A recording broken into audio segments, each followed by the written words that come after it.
ઋષિ છે, તપસ્વી છે, ત્યાગી છે, સંસારના કેટલાય બધા રસોનો ત્યાગ કરીને માત્ર અરણ્ય નિવાસ કરી રહ્યા છે, છતાંય ભગવાનના સ્વરૂપને જોઈને આનંદ.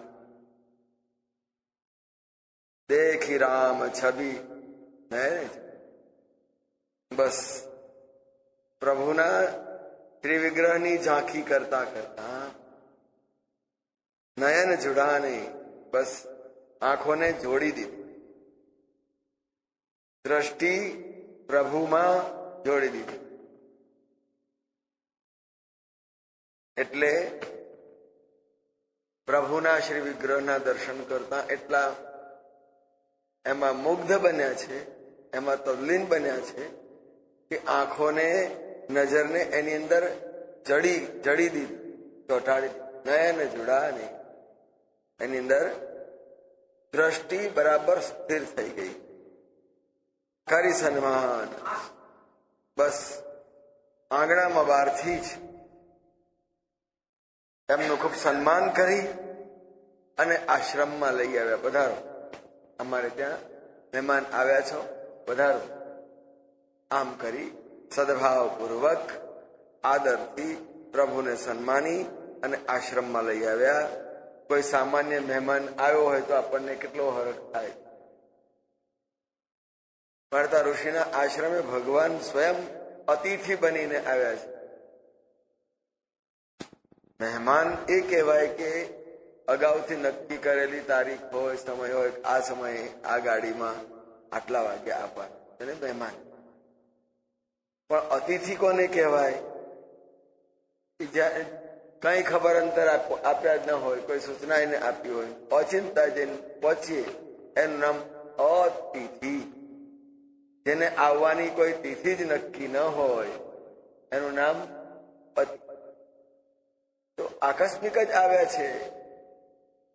વાલ્મીકીજીને ખબર નહોતી મારે ત્યાં પ્રભુ પધારવાના છે ને આજે જ પધારવાના છે, એવું કાંઈ નહોતું.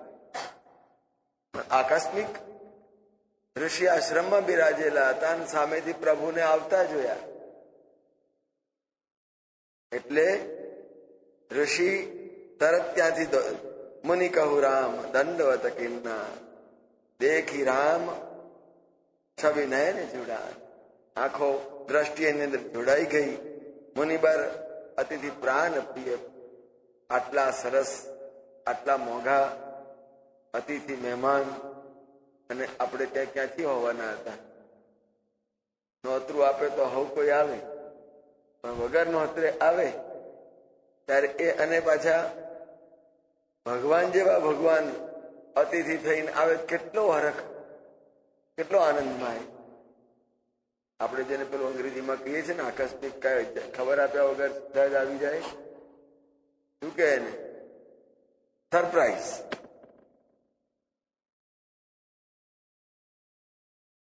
ભગવાને વાલ્મીકીજીને સરપ્રાઈઝ આપી દીધી.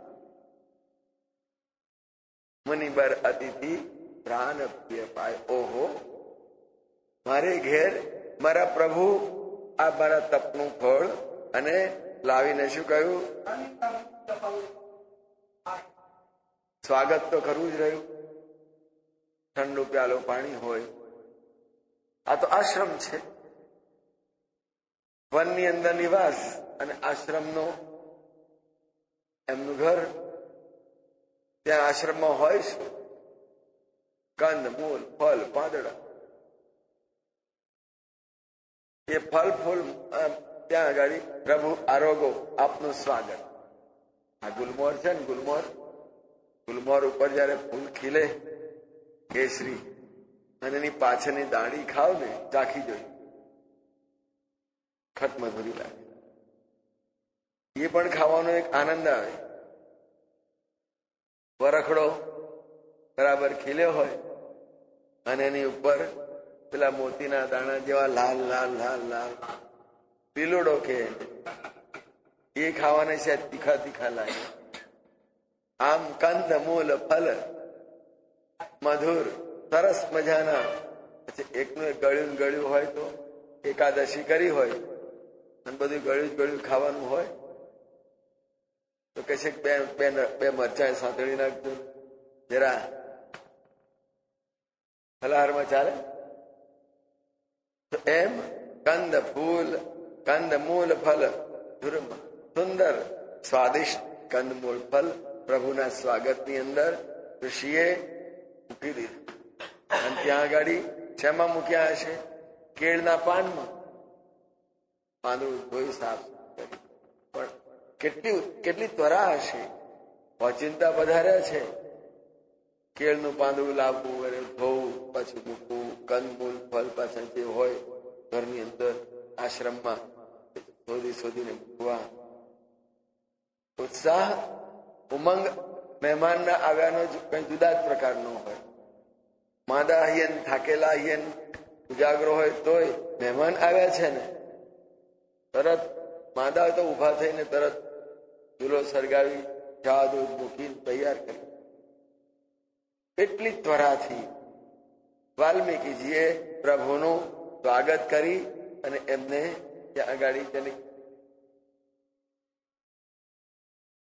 એને સંસ્કૃતમાં કહેવામાં આવે છે કે પ્રભુને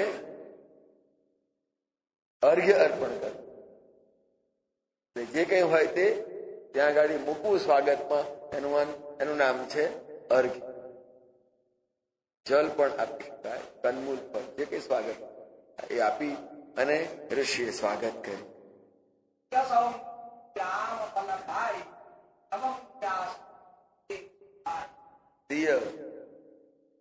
સૌમિત્રી અને પછી રામ.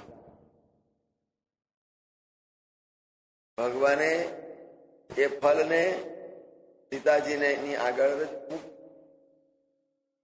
એટલે રામે છેલ્લા આરોગ્ય.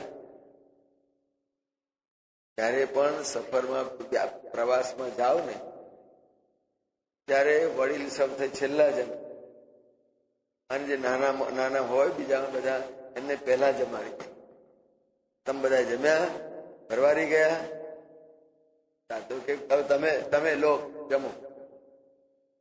એમ ક્રમ પ્રમાણે સિંહ, સૌમિત્રી એટલે સુમિત્રાના પુત્ર, સૌમિત્ર લક્ષ્મણ, બંનેને સાચવીને બંનેને સંભાળી લીધા. કારણ કે વનવાસનું વચન તો રામે પાળવાનું છે. જે કઈ મળ્યું છે વચન પાળવાનું, વરદાન આપ્યું છે દશરથજીએ, એ રામને માટે આપ્યું. પણ સીતાજી અને લક્ષ્મણજી તો સાથ આપે કે મારા પ્રભુ એકલા વનમાં ન, અમે સાથે રહીએ સેવામાં. એટલે છે સૌમિત્રી, સુમિત્રાનંદન લક્ષ્મણજી અને સીતાજી, એમણે પણ આરોગ્ય, રામે પણ આરોગ્ય. એમ નહીં કે હું મોટો છું એટલે લાય મારું પેલું જુદું કાઢી લઉં, પેલું ખાઈ લઉં, પછી તમે બધા ખાવ. હંમેશા યાત્રાની અંદર યાદ રાખજો, જયારે પણ નીકળવાનું થાય પ્રવાસે ત્યારે બધાને જમાડી. ઘરમાં હઈએ તો વડીલને પહેલા જમાડવાનું, અને પ્રવાસમાં હઈએ તો વડીલ પહેલા બધાને જમાડે. અહીંયા ભગવાને એ ક્રમ પ્રમાણે સે સૌમિત્રી રામ ફલ ખાય. મહેમાનો જમતા હોય, અતિથિ આરોગતા હોય ત્યારે કેવી શોભા થાય, કેવો આનંદ થાય. અને આમ ભાઈઓ ઉમંગથી ઉછળે, વાહ મારે ત્યાં અતિથિ થઈ, પ્રભુ આજે ઉપહાર જલપાન કરી રહ્યા છે, વધારે લાવું ના લો ને થોડું. પણ નાસ્તા તરીકે થાય. જમણના ઘણાના આદત હોય છે, જલપાન કરવા બેસે ને તો જમ્યા જેટલું જ આમ બરાબર એમાં કિંમત થઈ જાય.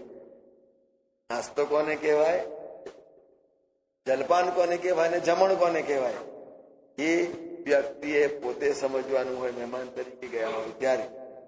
એટલે ભગવાને ને જલપાન જે રીતે કરી એ રીતે મુનિનો આશ્રમ સુંદર શોભી રહ્યો, એની શોભા અપાર.